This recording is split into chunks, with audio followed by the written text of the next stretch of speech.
But I know that our partner Brian Rowitz probably was jumping up for joy with his kids in the living room, seeing that Sami Zayn is in the IC title picture.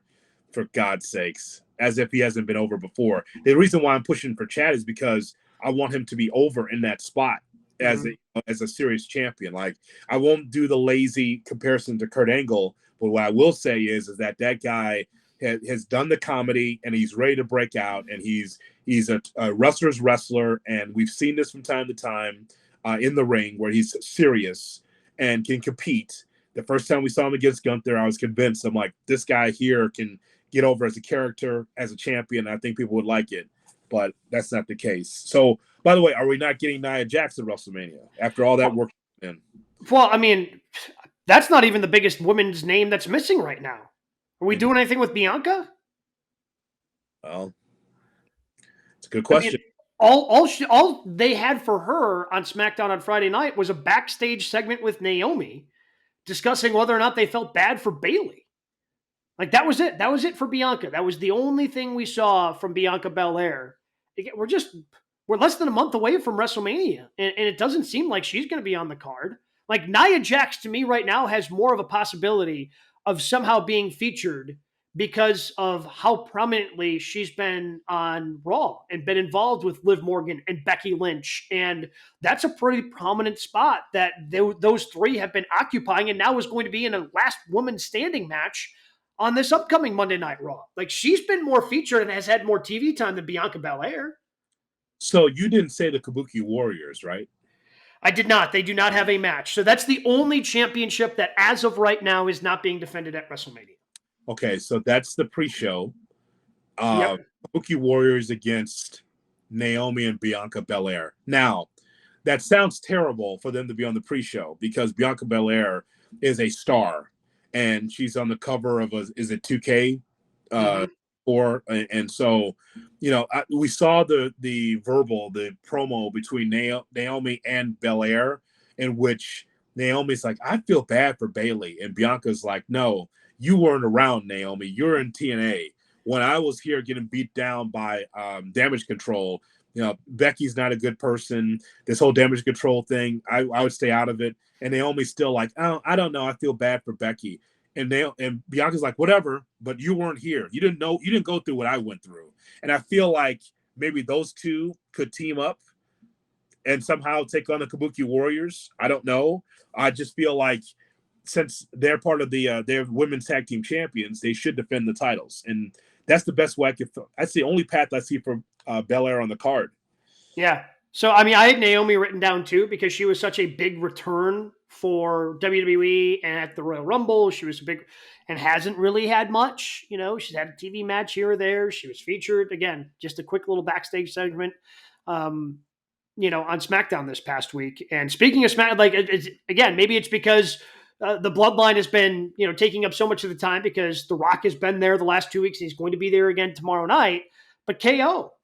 KO is another one who's on the outside looking in of WrestleMania, which if you would have asked me after last year's WrestleMania, when KO and Sami were in the main event of night one, which one of these two is probably going to miss, assuming everybody's healthy, which one of these two is going to be missing WrestleMania next year, who's not going to be on the card?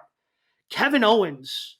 It would have been, no, Sami's going to miss. KO, they'll find something for him because KO is always prominently featured when healthy. He has the KO Mania shirts. I'm sure those sell pretty well. And right now, there's nothing for him. He was in a tag match with Randy Orton, this last week, but he's got no feud going on. And I have a hard time seeing, especially in the era of Triple H, where he's trying to keep these cards pretty tight. He doesn't want to overbook them, wants to keep the cards tight. I mean, last year, they only had 13 matches booked going in. They ended up having 15 matches because they had 2 Miz impromptu matches on night one and then another on night 2.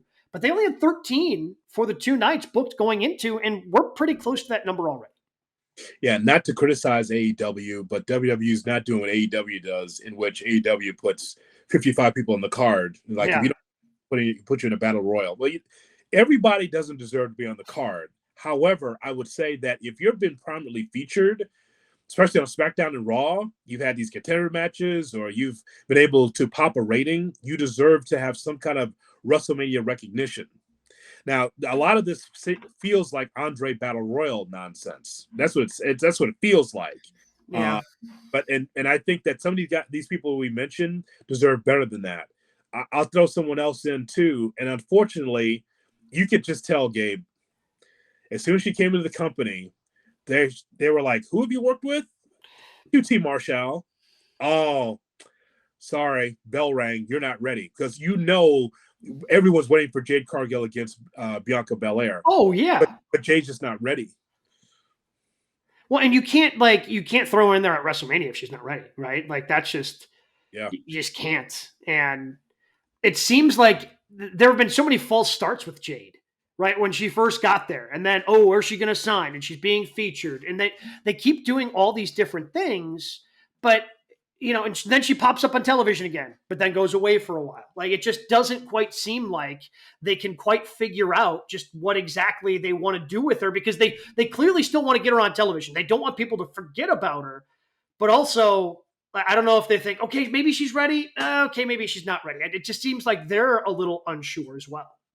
she needs an NXT run. That's what she needs.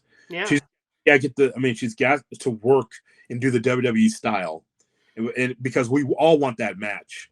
You didn't mention Santos Escobar, did you? No, I did not, but I'm assuming Santos versus Ray. That's probably another good one to put under the unconfirmed. It's not an official match, but Santos versus Ray, I think certainly is going to end up happening at WrestleMania. Because I also think that that whole group should have an opportunity to wrestle, but I don't think that's going to be the case. I think it's just going to be Escobar and Mysterio, and that's going to be a good match. That could be a sleeper in one of the nights. Mm-hmm. People Ray still. I mean, it's amazing. And so I think that covers it as far as the wrestlers I'm thinking about. I'm going through the roster. We're going to get AJ against LA Knight. Looks like that's. Oh yeah, that's another unconfirmed one to put on there. Which again, with those that we've now listed, that's 11 matches, I believe. Let me recount here. 1, 2, 3, 4, 5, 6, 7, 8, 9, 10, 11. Yeah. So that would, if they have the same number of book matches that they did a year ago, that just only leaves room for potentially 2 more. Mm-hmm. And again, that's there's not a lot of room left, and there's not a lot of time left to really start building anything significant.